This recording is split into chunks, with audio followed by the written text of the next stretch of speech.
जय हिंद। नमस्कार दोस्तों, आप सभी का एक बार फिर स्वागत है।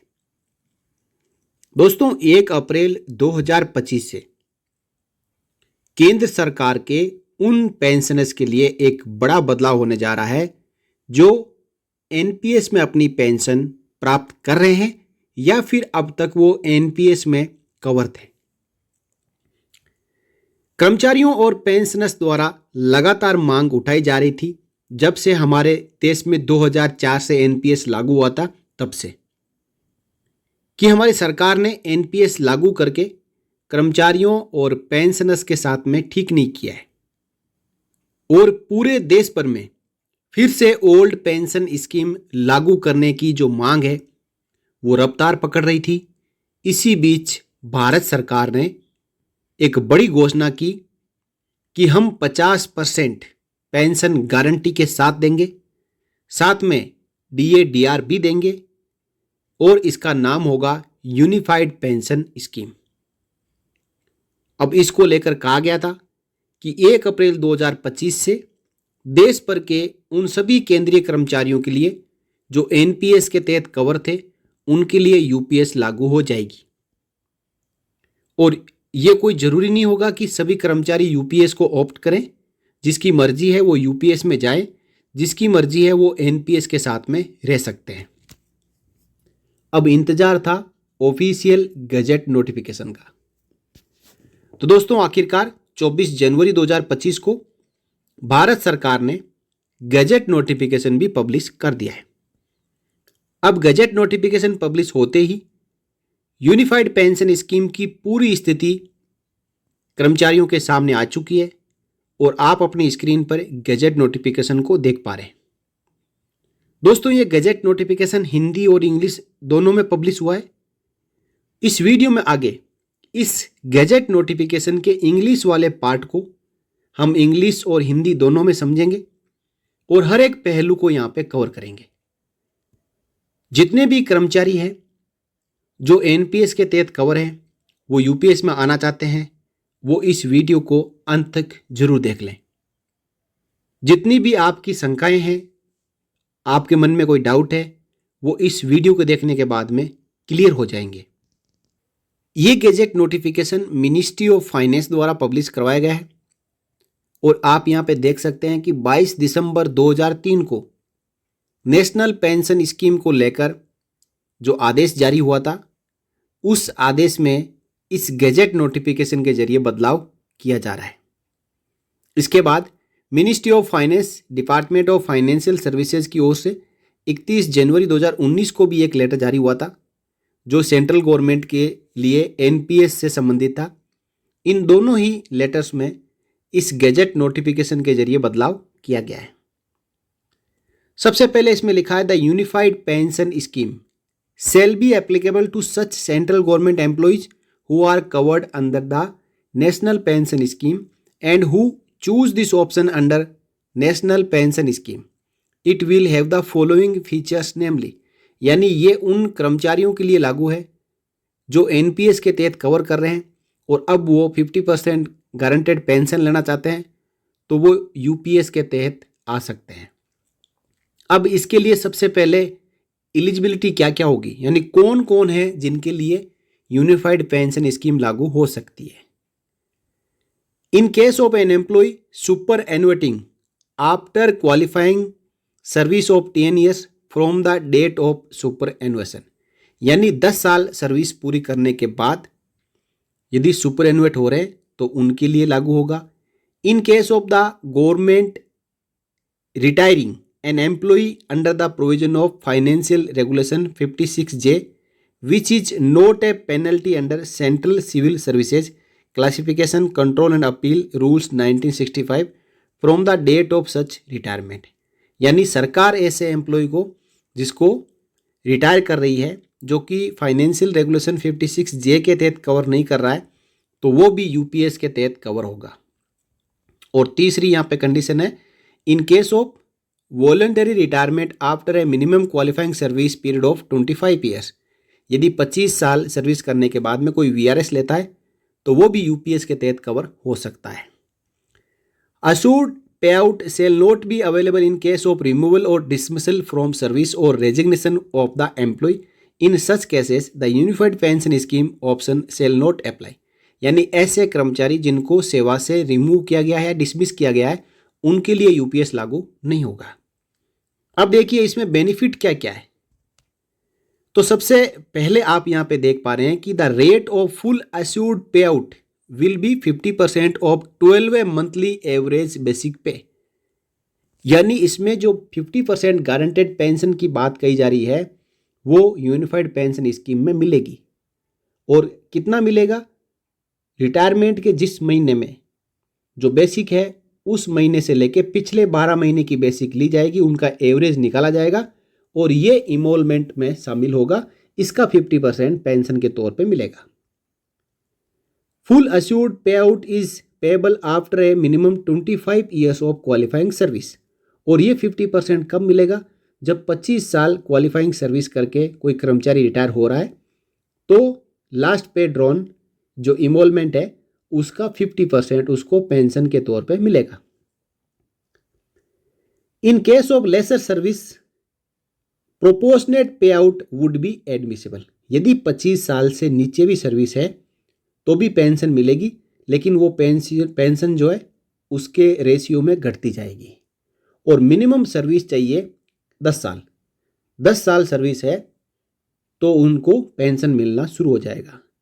ए minimum guaranteed pay out of ₹10,000 per month shall be assured in case superannuation is after 10 years और मोर ऑफ क्वालिफाइंग सर्विस। 10 साल या उससे ज़्यादा सर्विस करके कोई रिटायर हो रहा है तो कम से कम 10,000 रुपये पेंशन यूपीएस के तहत मिलेगी और इससे ज़्यादा भी मिल सकती है। In case of voluntary retirement after a minimum 25 years of qualifying service, assured payout will commence from the date on which the employee would have superannuated if he had continued in service। 25 साल service करने के बाद यदि कोई कर्मचारी VRS लेता है तो रिटायरमेंट की तारीख से जो 50% अश्योर्ड पे आउट है वो मिलेगा। अगली कंडीशन है in case of death of the pay out holder after superannuation, family pay out at the rate 60% of the pay out admissible to the pay out holder immediately before his demise will be assured to the legally wedded spouse legally wedded age on date of superannuation or on the date of voluntary retirement or retirement under financial regulation 56J age may be applicable। यानी किसी कर्मचारी की सेवानिवृत्ति के बाद में death हो जाती है तो फैमिली को 60% पेंशन दी जाएगी। नेक्स्ट है जो भी पेंशन मिलेगी इसमें 50% या 60% उसके ऊपर डियरनेस रिलीफ मिलेगा। The dearness relief will be worked out in the same manner as dearness allowance applicable to serving employees. Dearness relief will be payable only when payout commences. तो जो इसके ऊपर एक और बड़ी मांग थी कि 50% गारंटेड पेंशन तो मिलनी चाहिए, साथ ही साथ उसके ऊपर जो भी डीए-डीआर जो केंद्र सरकार के कर्मचारी और पेंशनर्स के लिए लागू होता है वो भी मिलना चाहिए। तो सरकार ने इसको भी यहाँ पे शामिल कर लिया है। अब देखिए दोस्तों, रिटायरमेंट के बाद में कुछ राशि मिलनी चाहिए तो इसका भी यहाँ पे प्रावधान किया गया है कि जो सुपर एनुएशन के टाइम पर जो मंथली इनवॉल्वमेंट होंगे जिसमें बेसिक पे और डियरनेस अलाउंस होंगे उसका 10% और every completed 6 month of qualifying service, तो ये अमाउंट रिटायरमेंट के समय लमसम अमाउंट मिलेगा जिसकी कैलकुलेशन आगे हम इसमें वीडियो में समझेंगे। अब इसके साथ आप देखें कि जो कॉर्पस जमा होता है 10% एम्प्लॉय हर महीने जमा करता है बेसिक का और उतना ही गवर्नमेंट करती है। An individual corpus with employee contribution and matching central government contribution and a pool corpus with additional central government contribution. ये कॉर्पस 2 फंड के नाम पे कर्मचारी का जमा होगा जिसमें आप यहाँ पे देख सकते हैं कि एम्प्लॉय का कंट्रीब्यूशन 10% होगा जो कि बेसिक और डीए को मिला के होगा। साथ ही साथ 10% ऑफ बेसिक पे एंड डियरनेस अलाउंस जो केंद्र सरकार भी जमा करेगी और दोनों जो अमाउंट है वो हर एक एम्प्लॉय के इंडिविजुअल कॉर्पस में जमा हो जाएंगे। अब देखिए क्या होगा, सेंट्रल गवर्नमेंट अपनी तरफ से एडिशनल कंट्रीब्यूशन भी देगी जो कि 8.5% बेसिक पे और डीएनएस अलाउंस का होगा सभी एम्प्लॉयज के लिए जो यूनिफाइड पेंशन स्कीम को ऑप्ट करेंगे। और ये पैसा कहाँ पे, जो पूल कॉर्पस में जमा होता जाएगा। जो एडिशनल कंट्रीब्यूशन है for supporting assured pay out under the unified pension scheme option, तो सरकार अपनी तरफ से 8.5% एडिशनल कंट्रीब्यूशन जमा करती जाएगी जब तक कर्मचारी सेवारत रहेगा, और बाद में ये जो पैसा है सरकार रख लेगी। इसके बदले जो सरकार ने इन्वेस्ट किया है उसका जो ब्याज बनेगा उसको पेंशन के तौर पर कर्मचारियों को यूपीएस में दे दिया जाएगा। अब देखिए, the employee can exercise investment choices for individual corpus alone. कर्मचारी चाहे तो अपना इंडिविजुअल का जो कॉर्पस है जमा होता है उसमें इन्वेस्टमेंट की जो चॉइस है उसको एक्सरसाइज कर सकता है। Such investment choices shall be regulated by the pension fund regulatory and development authority यानी PFRDA। A default pattern of investment may be defined by pension fund regulatory and development authority from time to time. If an employee doesn't exercise an investment choice on individual corpus, the default pattern of the investment will be apply। यानी कम से कम 10% कटेगा, individual चाहिए तो 10% से ज़्यादा भी contribution करवा सकता है। इसी के साथ आप देख सकते हैं साथियों कि ऐसे कर्मचारी जो यूपीएस लागू होने से पहले रिटायर हो चुके हैं और यदि वो यूनिफाइड पेंशन स्कीम को ऑप्ट करते हैं तो PFRDA will determine the mechanism for making available the top up amount, यानी कितना अमाउंट कर्मचारी को जमा करना होगा ताकि वो यूपीएस के तहत कवर कर पाएगा, ये PFRDA इसको डिसाइड करेगा। अब देखिए, जो पहले से जो केंद्र सरकार के कर्मचारी है जो एनपीएस में कवर है वो इस स्कीम को ले सकते हैं, लेकिन एक बार यदि यूनिफाइड पेंशन स्कीम के तहत उन्होंने ऑप्ट कर लिया तो उसके बाद ये जो ऑप्शन रहेगा वो फाइनल रहेगा और वो यूपीएस के तहत ही पेंशन प्राप्त करेंगे। बाद में वो सोचें कि मैं वापस एनपीएस में जाना चाहता हूँ तो ऐसा नहीं होगा। Once an employee covered under national pension scheme system who is in service on the effective date of operationalization of the UPS option exercises the unified pension scheme option, the outstanding national pension system corpus in the employee's permanent retirement account number shall be transferred to the employee's individual corpus under the unified pension scheme। NPS में जो भी contribution किसी कर्मचारी का कटा है, जो पैसा जमा है, यदि कर्मचारी यूपीएस लेता है तो वो पूरा का पूरा पैसा यूपीएस फंड में जो कॉर्पस फंड होगा उसमें ट्रांसफ़र हो जाएगा। साथ ही साथ यहाँ पे बताया गया कि for each employee covered under national pension scheme who has exercise the unified pension scheme option a benchmark corpus value shall be computed in such manner as may be determined by the pension fund regulatory and development authority with the following assumptions namely regular receipt of applicable contribution for both the employees and the employer for each month of qualifying service। In case of missing contribution, an appropriate value to be determined by the PFRDA shall be assigned and investment of such contribution is made as per the default pattern of investment as defined by the PFRDA। यानी जो पैसा जमा हुआ है उसमें से कोई missing है किसी महीने का पैसा तो वो PFRDA उस कर्मचारी को बताएगा, वो पैसा कर्मचारी को जमा करना होगा। अब देखिए, यूपीएस के स्टार्ट होने की जो तारीख है वो है 1 अप्रैल 2025, यानी 1 अप्रैल 2025 के बाद में जो भी कर्मचारी केंद्र सरकार में अपॉइंट होगा, भर्ती होगा तो वो यूपीएस के तहत कवर करेगा। वो चाहे तो एनपीएस का ऑप्शन भी ले सकता है और जो पहले से कर्मचारी एनपीएस में है वो अपना ऑप्शन देके 1 अप्रैल 25 से यूपीएस में आ सकते हैं। अब देखिए, आगे बहुत ही महत्वपूर्ण जानकारियां यहाँ पे दी गई है, जिसमें यहाँ सबसे पहले बताया गया है कि जो illustrative examples of admissible monthly assured pay out है वो क्या होगा। तो सबसे पहले आप देखेंगे लास्ट 12 मंथ की एवरेज बेसिक पे लिया जाएगा, रिटायरमेंट से पहले जो 12 महीने होंगे उनका, उसको हम यहाँ पे एग्जाम्पल के तौर पे मान लेते हैं 45,000, जिसको कि P से डिनोट किया जाएगा आगे।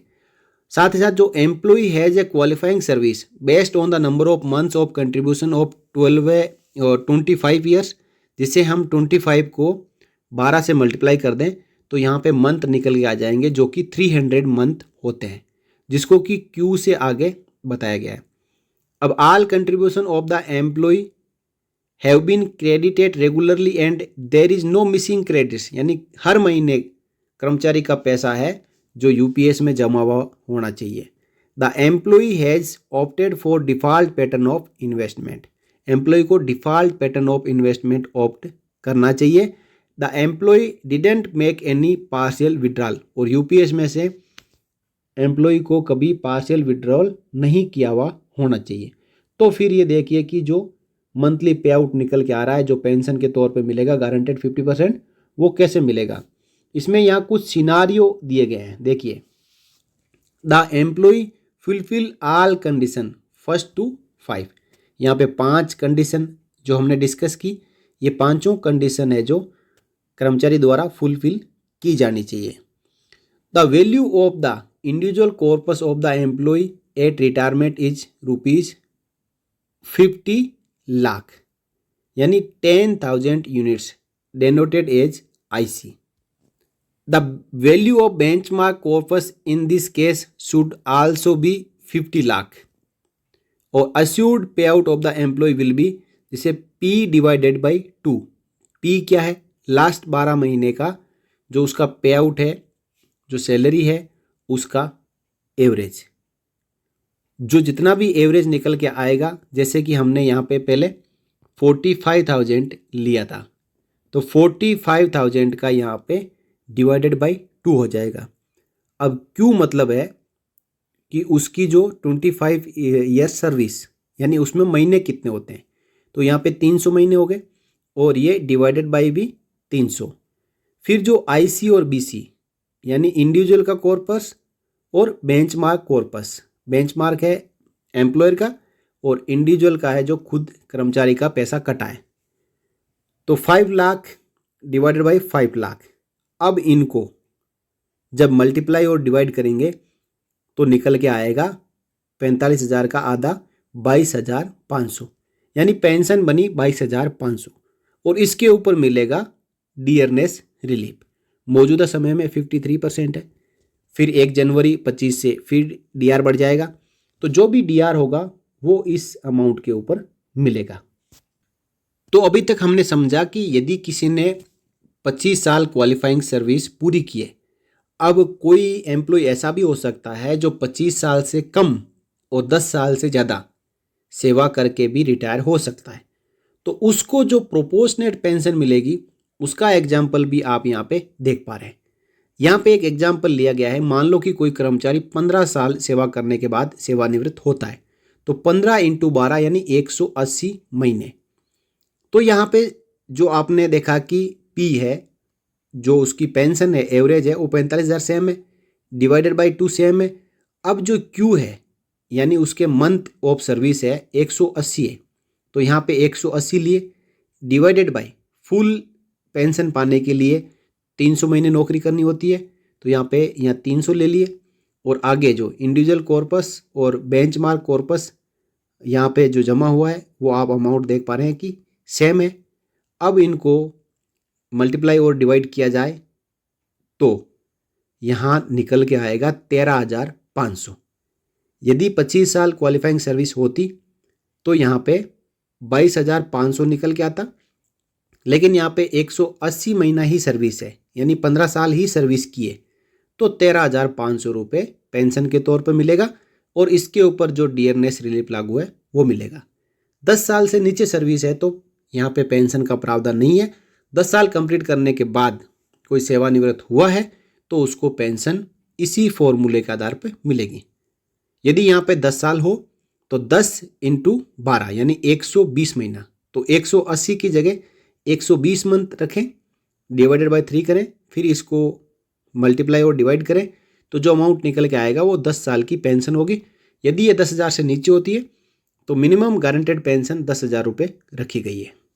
और जैसा कि यहाँ पे एग्जाम्पल के तौर पर भी दिखाया गया कि 10 साल सर्विस करने के बाद कोई सेवानिवृत्त होता है तो उसकी जो मंथ ऑफ सर्विस है वो 120 महीने हुआ। और यहाँ पे आप देख पा रहे हैं कि P बराबर 45,000 डिवाइडेड बाई 2, Q बराबर 120 मंथ डिवाइडेड बाई 300 मंथ, और IC और BC सेम है। इसको जब आप मल्टीप्लाई और डिवाइड करेंगे तो ये अमाउंट निकल के आ रहा है 9,000 रुपये। और UPS में मिनिमम पेंशन रखी गई है 10,000 रुपये। तो यहाँ पे बताया भी गया है कि 9,000 की बजाय 10,000 रुपये प्लस एप्लीकेबल DR है उस कर्मचारी को मिलेगा।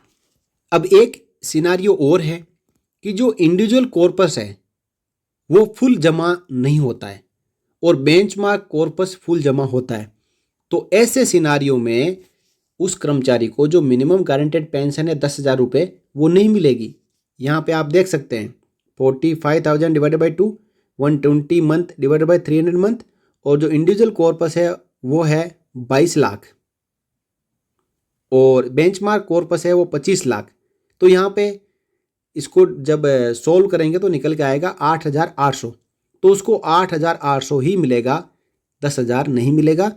8,800 के ऊपर डियरनेस रिलीफ मिलेगा। और एक सिनारियो और बनता है कि जो सभी कंडीशन है कि इंडिविजुअल का कॉर्पस और बेंचमार्क कॉर्पस बराबर जमा होना चाहिए, जहाँ पे यदि इंडिविजुअल का कॉर्पस पूरा जमा नहीं होता है और बेंचमार्क कॉर्पस है वो पूरा जमा होता है और 25 साल क्वालिफाइंग सर्विस कर्मचारी कर लेता है, तो आप यहाँ पे देख पा रहे हैं कि 45,000 उसका 12 मंथ का एवरेज बेसिक है divide by 2, 300 month divided by 300 month. Individual corpus 45 lakh जमा हो और बेंचमार्क कॉर्पस यानी एम्प्लॉयर की ओर से 50 लाख जमा हो, तो जब इसका आप देखें कि मल्टीप्लाई करेंगे तो पूरी पेंशन 22,500 निकल के नहीं आ रही है, यहाँ पे 20,250 ही आ रही है। इसके ऊपर DR मिलेगा। अब अगला सिनारियो ये कि जो इंडिविजुअल कॉर्पस यानी कर्मचारी हर महीने जो कंट्रीब्यूट करता है 10%, उसमें से कभी वो बीच में अपना पार्शियल विड्रॉल कर ले, पैसों की ज़रूरत हो, कर्मचारी विड्रॉल कर ले, तो मान लो कि जैसे कि उसका 40,000 जमा हुआ और जो बेंचमार्क कॉर्पस है वो 50,000 जमा हुआ। बेंचमार्क कॉर्पस मतलब जितना जमा होना था उतना जमा हुआ नहीं, 50 लाख जमा होना था लेकिन 40 लाख ही जमा हुआ। तो यहाँ पे इसका जब मल्टीप्लाई और डिवाइड करेंगे तो बेसिक निकल के आएगा जो पेंशन है वो 18,000 रुपये और इसके ऊपर डियरनेस रिलीफ मिलेगा। अगला सिनारियो हो सकता है जो कि आप यहाँ पे देख पा रहे हैं कि किसी कर्मचारी द्वारा जो इंडिविजुअल कॉर्पस है यानी कंट्रीब्यूशन है वो ज़्यादा करवाया जाता है, जितना बेंचमार्क है उससे ज़्यादा कंट्रीब्यूशन करवाया जाता है। जैसे यहाँ पे इस कर्मचारी ने 55 लाख रुपए जमा करवा दिए जबकि बेंचमार्क कॉर्पस था 50 लाख रुपए। तो इस कर्मचारी को 55 लाख के अनुसार ऐसा नहीं है कि उसकी पेंशन ज़्यादा हो जाएगी, जो इंडिविजुअल कॉर्पस है वो जितना बेंचमार्क है उससे ज़्यादा काउंट नहीं किया जाएगा। तो यहाँ पे आप देख पा रहे हैं 50 लाख और 50 लाख और जो फुल पेंशन है 22,500 रुपये ही मिलेगी और इसके ऊपर DR मिलेगा। अब अगली कंडीशन ये हो सकती है दोस्तों, आप यहाँ पे देख पा रहे हैं कि एम्प्लॉय ने ये ऑप्ट किया इन्वेस्टमेंट चॉइसेस, जो एक रेगुलर पैटर्न है उससे अलग जाके इन्वेस्टमेंट चॉइसेस यहाँ पे ऑप्ट किया, जिससे कि उसका जो इंडिविजुअल कॉर्पस है वो 45 लाख ही हुआ जबकि बेंचमार्क 50 लाख था, तो उसको भी 20,250 ही पेंशन मिलेगी। तो अभी तक हमने समझा इलस्ट्रेशन के जरिए अलग अलग सिनारियो से कि किस कंडीशन में कितनी पेंशन मिलेगी। अब हम समझेंगे कि सुपर एनुएशन के टाइम पे यदि 50 साल क्वालिफाइंग सर्विस कर लिया है तो वन टाइम जो लमसम अमाउंट है वो कितना मिलेगा। देखिए, the basic pay at the time of retirement and dearness allowance have been assumed as under. मान लो कि बेसिक पे रिटायरमेंट के समय 45,000 है और डियरनेस अलाउंस जो मौजूदा 53% है उसके अनुसार 23,850 है। कुल मिलाकर जो टोटल एमोलमेंट है वो है 68,850। अब जो लमसम अमाउंट है वो आप यहाँ पे देख पा रहे हैं कि 1/10, तो सबसे पहले 1/10 हो जाएगा इनटू जो लास्ट इमोलमेंट है 68,850 उससे मल्टीप्लाई किया जाएगा और इसके बाद इनटू एल यानी number of 6 monthly completed years of service. तो जब 68,850 को 10 से डिवाइड किया जाएगा तो 6,885 इंटू एल। एल जैसा कि मैंने आपको बताया number of 6 monthly completed years of service. तो ये 6 monthly completed years of service कैसे निकाला जाएगा, इसके लिए यहाँ पे टेबल दे दी गई है। तो 1/10 ऑफ इमोलमेंट, जितना इमोलमेंट है उसका 10%, ये हो गया 6,885 रुपये। ये आंकड़ा सेम रहेगा, कांस्टेंट रहेगा। अब देखिए, यदि कोई 10 साल सर्विस करने के बाद सेवानिवृत्त होता है तो 10 साल में महीना होता है 120। अब 120 और कहा जा रहा है कि 6 मंथली, इसका मतलब इसको 6 से आप डिवाइड कर देंगे। 120 महीने को 6 से डिवाइड करेंगे तो ये निकल के आएगा 20 number of completed 6 month service, यानी हर 6 महीने में 1 यूनिट माना जाएगा। तो 120 महीने का डिवाइडेड बाई 6 करेंगे तो ये 20 आएगा। अब 6,885 को 20 से मल्टीप्लाई करेंगे तो 1,37,700 आएगा। इसी प्रकार कोई 15 साल क्वालिफाइंग सर्विस करके यानी 180 महीना सर्विस करके रिटायर होता है तो 180 को डिवाइड कर दे 6 से तो ये निकलता है 30। 6,885 को 30 से मल्टीप्लाई करेंगे तो 2,06,550 मिलेगा। कोई 20 साल सेवा करने के बाद रिटायर होता है तो ये 40 एवरी कंप्लीटेड 6 मंथ के ऊपर अनुसार 40 यूनिट होती है और 40 को 6,885 से मल्टीप्लाई करेंगे तो 2,75,400 मिलेगा। इसी प्रकार कोई यदि 25 साल क्वालिफाइंग सर्विस करके 300 महीना पूरा करके रिटायर हो रहा है तो 300 डिवाइडेड बाई 6 यानी 50 और 50 को 6,885 से मल्टीप्लाई करेंगे तो 3,44,250 रुपये लमसम अमाउंट रिटायरमेंट के समय मिलेगा। अब कोई 25 साल से ज़्यादा सेवा भी कर सकता है, 30 साल, तो 30 साल वाले का यहाँ पे 60 आएगा। 60 को 6,885 से मल्टीप्लाई करेंगे तो 4,13,100 रुपया। अब कोई 35 साल भी कर सकता है तो 420 महीना हो गया, उसको 6 से डिवाइड करेंगे तो 70 हो गया। 70 को 6,885 से मल्टीप्लाई करेंगे तो 4,21,950 रुपये होता है। यानी कोई 35 साल सर्विस करता है जिसकी जो बेसिक है 45,000 रुपये है तो उसको मौजूदा समय में नियमों के अनुसार 4,21,990 रुपये ही मिलेगा। और इसमें सबसे बड़ी कंडीशन कि यदि 10 साल से कम लेंथ ऑफ सर्विस है, 10 साल से कम सेवा करके सेवानिवृत्त कोई हो रहा है तो उसको लमसम अमाउंट नहीं दिया जाएगा। यानी 10 साल से नीचे ना तो कोई पेंशन है इसमें और ना ही कोई लमसम अमाउंट दिया जाएगा। पेंशन पाने के लिए कम से कम 10 साल सर्विस करनी ही होगी। तो दोस्तों ये है भारत का राजपत्र यूनिफाइड पेंशन स्कीम के लिए, जो कि 1 अप्रैल 2025 से लागू है और ये राजपत्र 24 जनवरी 2025 को पब्लिश किया गया है वित्त मंत्रालय, वित्तीय सेवाएं विभाग, अधिसूचना इनकी ओर से। और अब जो केंद्रीय कर्मचारियों और पेंशनर्स की मांग थी कि उनके लिए ओल्ड पेंशन स्कीम लाई जाए, ओल्ड पेंशन स्कीम तो सरकार नहीं लाई, लेकिन यूनिफाइड पेंशन स्कीम लाके ओल्ड पेंशन स्कीम की काफ़ी जो हद तक ज़रूरतें हैं वो पूरी कर दी। 50% गारंटेड पेंशन, साथ ही साथ एप्लीकेबल डीआर और रिटायरमेंट के बाद जो लमसम अमाउंट मिलता है उसका भी एक नया फॉर्मूला लाके और केंद्रीय कर्मचारियों और पेंशनर्स के लिए यहाँ पे यूपीएस लागू हो चुकी है। तो दोस्तों, क्या आप यूपीएस से सहमत है या फिर अब भी आपकी मांग है कि ओल्ड पेंशन स्कीम लागू होनी चाहिए? आप कमेंट करके ज़रूर बताएं। मैंने जो इस वीडियो में आपको जानकारी दी है, आपको जानकारी समझ में आई है, जानकारी अच्छी लगी है तो आप वीडियो को लाइक करें, साथ ही साथ दूसरे कर्मचारियों की जानकारी के लिए वीडियो को शेयर जरूर करें। आगे भी इस प्रकार की जानकारी आप पाते रहने के लिए चैनल को आज ही सब्सक्राइब करें, बेल आइकन प्रेस करें और ऑल पे क्लिक करें। इस वीडियो में इतना ही, फिर मिलेंगे अगली वीडियो में आपसे जुड़ी और जानकारी के साथ। तब तक के लिए जय हिंद, जय भारत, वंदे मातरम।